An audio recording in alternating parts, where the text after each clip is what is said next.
ये रहा capital structure. Guys देखो ध्यान से देखना क्या बोला है, बड़ा मजेदार क्वेश्चन है, मेरे से बच्चों ने पूछा भी था और अभी रीसेंट जो हमने मैराथन करवाई उसमें ये क्वेश्चन कवर भी किया। क्या किया देखना, मैं आर्बिट्रेज का आपको एक ही क्वेश्चन दिखाता हूं जो मैंने अपनी मैराथन में कवर करवाया था। कैपिटल स्ट्रक्चर, इसमें आर्बिट्रेज का क्वेश्चन कहीं लिख रखा है मैंने, आप लोग मानोगे तो नहीं, तो उससे अच्छा मैं आपको दिखा दूं तभी प्रूफ बन जाएगा। कहीं तो है, कहीं तो होगा वो, कहाँ है भैया question?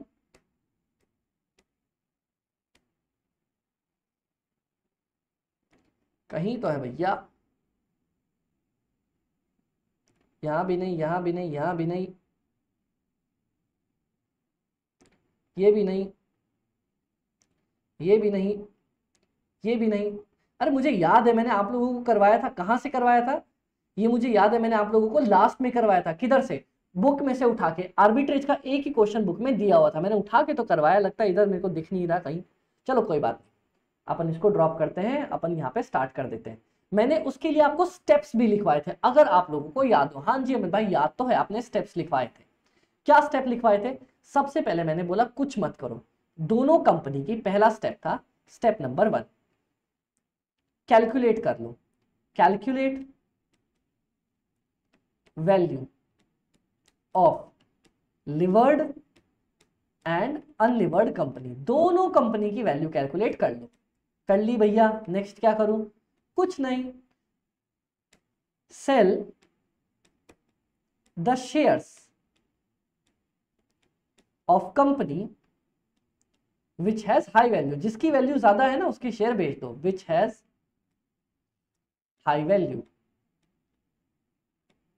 And also borrow debt, and also borrow debt, उस कंपनी से डेट भी बोरो कर लो।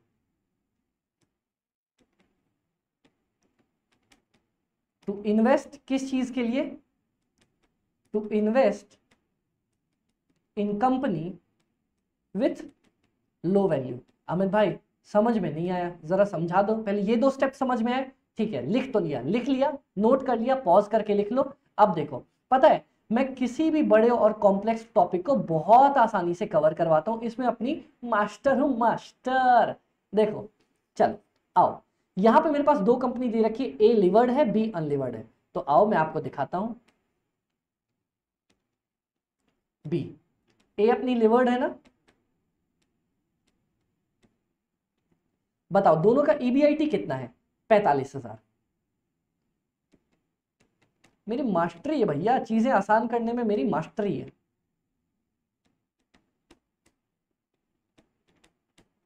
चलो, क्या इंटरेस्ट माइनस कर सकता हूं? कर दो ना अमित भाई, आपका मन, जो करना है करो। ए वाला तो लिवर्ड है, कितना? आपके पास डेट है 1.5 लाख, उस पर इंटरेस्ट जा रहा है 10%, 15,000 का। हाँ जी अमित भाई लो भैया, ये अनलिवर्ड है, इसके पास डेट ही नहीं है, तो कोई दिक्कत ही नहीं आएगी इसको, तो बस काम खत्म। क्या करें? आपके पास आ जाएगा अर्निंग्स बिफोर टैक्स, कितना कितना आ जाएगा भाई? इसके पास आ जाएगा 30,000, इसके पास कितना आ जाएगा 45,000।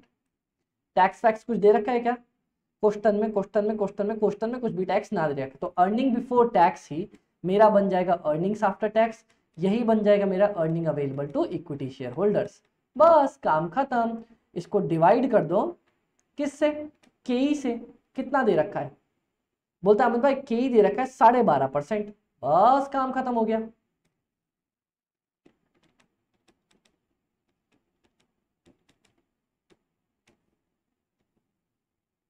क्या कर रहे हैं हम यहाँ पे? कुछ नहीं, निकाल दो इससे, वैल्यू निकल के आ जाएगी फर्म की। 45,000 डिवाइड बाय 12.5%, 3,60,000। 30,000 divide by 12.5%, 2,40,000।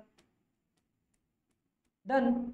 अब क्या करूंगा इसमें? बस ये तो वैल्यू ऑफ इक्विटी निकल के आई ना, अब इसमें वैल्यू ऑफ डेट जोड़ दो, बात खत्म। डेट की वैल्यू कितनी है? 1,50,000। बस, बहुत लोग यहीं तक निकालते और बोलते अमित भाई इसका तो कम आ गया। अरे ना बाबा, ये तो देखो इधर ध्यान से, इसकी वैल्यू है 3,90,000 और इसकी वैल्यू है 3,60,000। डन। हाँ जी अमित भाई, अब मैं क्या करूंगा, देखना ध्यान से, देखना पूरी process. Holdings is equal to 20%, मैं 20% होल्ड करता हूं, हाँ, sell shares of levered company और बाय बोरोइंग्स। एक सेकेंड ना गाइस, ये बेचारा मेरे को इसकी बैटरी डाउन हो जाए उससे पहले हमें इसे चार्ज करना पड़ेगा।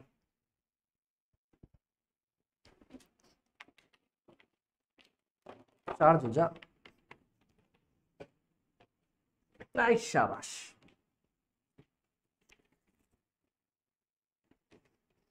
चलो अब देखना, आपके पास 20% होल्डिंग्स है, हाँ जी अमित भाई, तो क्या आप जो बेचोगे तो 2,40,000 और 1.5 लाख, इन दोनों का 20% बेच दोगे?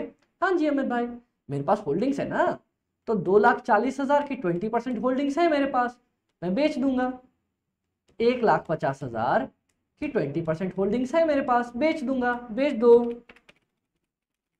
ये बेचोगे आपको 48,000 रुपीज मिलेंगे। आप बोरोइंग्स करोगे 1,50,000 का 20%, 30,000 रुपए आपको मिलेंगे। आपको टोटल कितने पैसे मिल गए अमित भाई? अपने को टोटल मिल गए 78,000।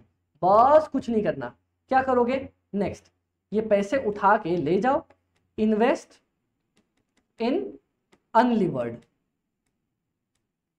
एंड गेट, सोचना जरा सोचना, आप इन्वेस्ट करोगे 78,000 तो आपको कितना मिल जाएगा, is equal to 78,000 divided by 3,60,000 रुपए,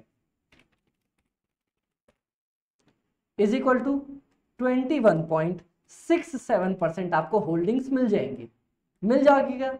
हाँ जी अमित भाई, अब देखना आर्बिट्रेज का प्रोसेस, पूरी आर्बिट्रेज की प्रोसेस दिखाता हूं, बस इतना ही करना था। अब तुम्हें सिर्फ इसका सॉल्यूशन निकालना है, क्या, आर्बिट्रेज का प्रोसेस।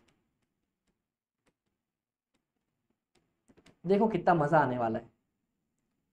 अर्निंग्स जो तुम कमाओगे इन अनलिवर्ड कंपनी, कितनी अर्निंग्स कमाऊंगा भाई, कंपनी कमा रही है 45,000, उसमें से आपका हिस्सा कितना है, 21.67%, मतलब 9750, आप कमा रहे हो 9750, कमा लिया, मस्त एकदम मस्त चकाचक कमा दिया 9750।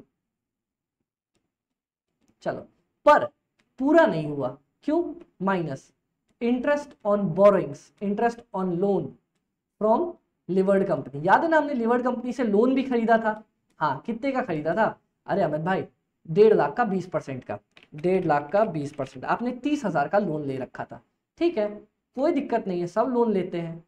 30,000 का आपने लोन ले रखा था, उस पर इंटरेस्ट कितना देना है, हाँ चल जा भैया, 30,000 का आपने लोन उठाया था, आपको इंटरेस्ट कितना देना है अमित भाई, उस पर अपने को इंटरेस्ट देना है 10%, बात खत्म। 3,000 का आपने इसको लोन दे दिया, इंटरेस्ट दे दिया, काम खत्म क्या, हाँ जी अमित भाई काम खत्म, बस लो भैया।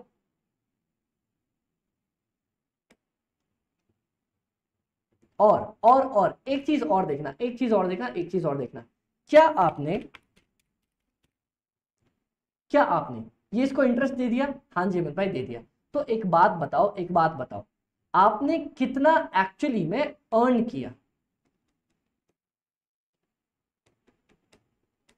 Net earnings. अमित भाई अपन ने 6,000 रुपए कमा लिए, सॉरी 6,750 कमा लिए, लेकिन गाइज एक बात सुनना, ये जो आपके 48,000 रुपए पड़े हुए थे, हाँ, आप इस कंपनी में 12.5% कमाने वाले थे ना, आपने तो सोच के बैठा था कि भैया मैं 12.5% कमाऊंगा कमाऊंगा, हाँ जी अमित भाई, हाँ जी हाँ जी हाँ जी, आप इतना सोच के बैठे हुए थे, ठीक है, चल, तो माइनस, क्या माइनस कर दूं, इन्वेस्ट अर्निंग्स, या एक्सपेक्टेशंस फ्रॉम लिवर्ड कंपनी, जितना आप कमा सकते थे। कितना कमा सकते थे आप? 48,000 लगाते और आपने 12.5% की उम्मीद लगा रखी थी, जिसको अपन काइंड ऑफ अपॉर्चुनिटी कॉस्ट भी कंसीडर कर सकते हैं। 6,000। तो भैया अगर आपने वहां पे अपना 6,000 का नुकसान करवा भी दिया है कि भैया 6,000 की अर्निंग्स छोड़ भी दी, आर्बिट्रेज प्रॉफिट, आपको प्रॉफिट कितने का आ गया भाई? अपने को प्रॉफिट आ गया 750 रुपए का। That's it answer. बताओ कोई अमित भाई ये तो, अरे ये तो मक्खन इजी। वही तो मैं कह रहा हूं, क्या करो, दोनों कंपनी की वैल्यू निकालो। वैल्यू निकाल दी। जिसकी वैल्यू ज्यादा है ना उसका शेयर भी बेच दो, उससे उधार भी उठा लो। कितना उठा लो? जितना आपकी होल्डिंग्स है, ठीक है। सारा पैसा नई कंपनी में लगा दो, बस दोनों की अर्निंग्स को कंपेयर कर दो। इस नई वाली कंपनी में मैं इतना कमाता, पुरानी कंपनी में इतना कमाता, और मेरे को इंटरेस्ट भी देना था, बात खत्म, नेट अर्निंग्स आ जाएंगी। अमित भाई इजी, डन ना, सॉल्व।